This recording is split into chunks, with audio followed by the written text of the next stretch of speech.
Assalamualaikum warahmatullahi wabarakatuh. Waalaikumsalam warahmatullahi wabarakatuh. Ya, alhamdulillah bertemu lagi dengan kami Syekh Jati Channel. Pada kesempatan kali ini kita masih membahas tentang mimpi. Jadi ternyata dari mimpi pertama, kedua, dan ini adalah mimpi yang ketiga. Jadi dari mimpi yang pertama adalah dari sahabat kami yang sempat menulis komen dalam kolom di bawah ini dari akun Yusuf Maulana. Mimpi yang pertama, beliau menanyakan dadanya yang terbelah. Kemudian mimpi yang kedua, beliau mengatakan pengalamannya lebih dalam lagi, yaitu menyatukan, beliau mendapatkan bisikan dari suara gaib, yaitu satukan 4 anasir dalam alif. Sungguh sangat luar biasa. Dan untuk yang sekarang ini menurut saya lebih sangat dalam sekali. Saya sendiri bingung untuk menjawabnya itu seperti apa supaya dapat dipahami dan dapat diterima oleh para sahabat semua. Karena mimpi ini menurut saya sangat dalam sekali. Mungkin hitungan jari orang yang mengalami mimpi seperti ini. Untuk mimpinya, mohon maaf, kita mohon izin untuk menampilkan teksnya nanti di dalam video kita nanti. Kita langsung saja masuk dalam jawaban pertanyaan tersebut untuk mempersingkat video kita. Alhamdulillah, sangat bagus dan indah sekali dalam pertanyaan di dalam mimpi tersebut. Yang mau saya bahas di sini bukanlah secara lahiriah, kenyataan atau akal, karena mungkin bagi akal itu tidak terterima, karena tidak ada yang bisa diserupakan di dalam kalimah-kalimah suci atau Asmaul Husna itu kepada manusia secara lahiriahnya. Tetapi bagi orang yang memang benar-benar sudah masuk ke dalam tahap rasa, masuk ke dalam tahap spiritual yang lebih mendalam, semua itu hanyalah penggambaran, di mana penggambaran cahaya tersebut adalah dari kesucian, arti dari hal itu adalah kesucian. Jadi kalau ditunjukkan di dalam mimpi itu bagaimana mewujudkan kesucian kan sangat susah. Jadi ya ditampilkanlah yang semacam itu supaya lebih kita yang mengalami mimpi itu lebih paham bahwa ranah yang disebutkan di dalam mimpi tersebut adalah kesucian. Nah, kesucian itu memang dari 99 nama itu memang sangat suci, sangat sakral. Jadi mohon maaf, apa maksudnya di sini? Keluarnya cahaya yang menjadi 99 Asmaul Husna. Apa itu keluarnya dari makom kesucian yang ada pada diri manusia? Iya, karena kesucian itu ditunjukkan dari yang tersebutkan di situ, itu sudah sangat menunjukkan bahwa itu kesucian. Jadi kesucianlah yang mampu memuat dari Asmaul Husna, cahaya yang luar biasa terang sekali itu. Jadi sudah sangat jelas di situ, tidak lantas keluar dari dada atau tangan atau wajah, tidak. Tapi kesucian itu ya memang bentuknya dari situ itu, gitu loh. Bukan dari wajah, telinga ataupun lahiriah yang lain. Jadi itulah kenapa harus ada penyembunyian, kenapa harus ada sistem untuk menutupi itu, karena memang disitulah letak dari kesucian tersebut. Di dalam pembahasan Raden Ronggo Warsito kan disebutkan ada rumahnya Allah tentang larangan, ada rumahnya Allah tentang kesenangan, dan satu lagi adalah rumahnya Allah tentang kesucian.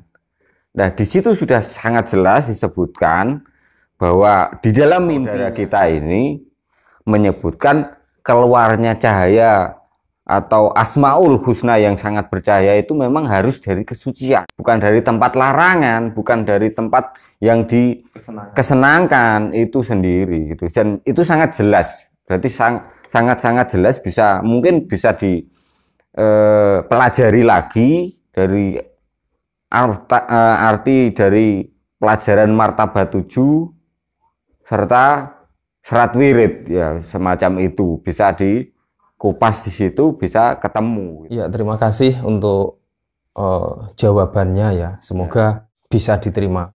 Kemudian untuk yang pertanyaan yang kedua, di sini terlihat burung seperti cahaya putih yang terang benderang sebesar alam semesta. Mohon untuk sekalian dijelaskan dari rangkaian mimpi-mimpi tersebut. Ya, alhamdulillah, mimpi-mimpi yang sangat indah, di mana burung itu sendiri adalah mengartikan suatu makhluk yang sangat diberi wewenang Tuhan, diberi kekuasaan Tuhan untuk kesana kemari tanpa tersentuh oleh situasi ataupun kondisi. Bagaimana kita berjalan ada air harus membuat jembatan dulu. Bagaimana kita melewati hutan-hutan harus menebang pohon dulu dan lain sebagainya. Itu memaknai bahwasanya di dalam mimpi tersebut ada suatu keistimewaan dan kebebasan tersendiri bagi orang-orang yang suci, bagi orang-orang yang disucikan, di mana dengan cahaya itu, kalau sebagaimana yang diriwayatkan di dalam hadis-hadis bahwa Rasulullah itu selalu menaiki buruk, nah, sama seperti hal itu. Tetapi di sini yang ditunjukkan kepada saudara kita ini adalah burung yang memaknai suatu kebebasan atau lepas. Artinya kita sudah sangat bisa memahami bagaimana dengan iktikat kesucian itu kita akan langsung melesat bebas tanpa ada hambatan-hambatan, tanpa ada harus membuat jembatan-jembatan tersendiri untuk memasuki ruangan ataupun alam-alam tertentu.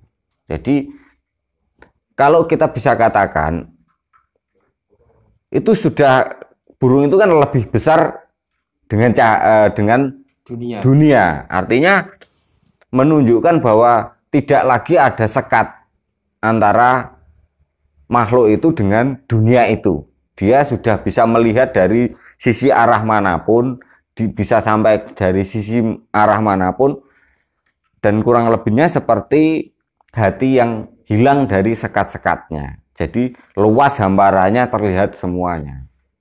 Jadi kurang lebihnya ketika hati kita sudah terbuka seutuhnya, maka tidak lagi dunia ini menjadi rintangan, dunia ini menjadi penghalang antara kita berketuhanan, atau kita beribadah, atau kita mengabdi kepada Allah. Jadi mungkin babakan sekat-sekat itu kan ada di ranahnya syar'i. Jadi ada batas-batas karena ini sudah memasuki rasa itu lepas, rasa itu tajam, rasa itu tidak terdampak oleh ruang dan waktu. Jadi bisa terlepas, dan itu besarnya seperti luasnya dunia ini. Nah, kurang lebihnya seperti itu. Mungkin bisa disimpulkan yang lebih baik lagi, tapi insya Allah bisa paham yang bertanya. Hanya orang-orang yang sudah sampai ke makom ini yang akan paham. Ya, alhamdulillah, demikian keterangan yang merupakan sebuah jawaban dari mimpi yang sangat luar biasa tersebut. Terima kasih sekali ya untuk jawabannya dari rekan-rekan kita, dari sahabat-sahabat kita yang selalu setia dengan Syekh Jati Channel. Ya, alhamdulillah. Para sahabat semua, terkadang kita sebagai manusia itu sulit untuk melampaui sesuatu yang itu adalah tujuan kita. Jadi terkadang sesuatu itu berbanding atau terbalik, itu tidak bisa kita perkirakan. Saya ibaratkan seperti ini. Mungkin pada saat kita melihat alat pel yang sangat kotor, kita akan merasa jijik sekali. Kita tidak ingin menyentuhnya.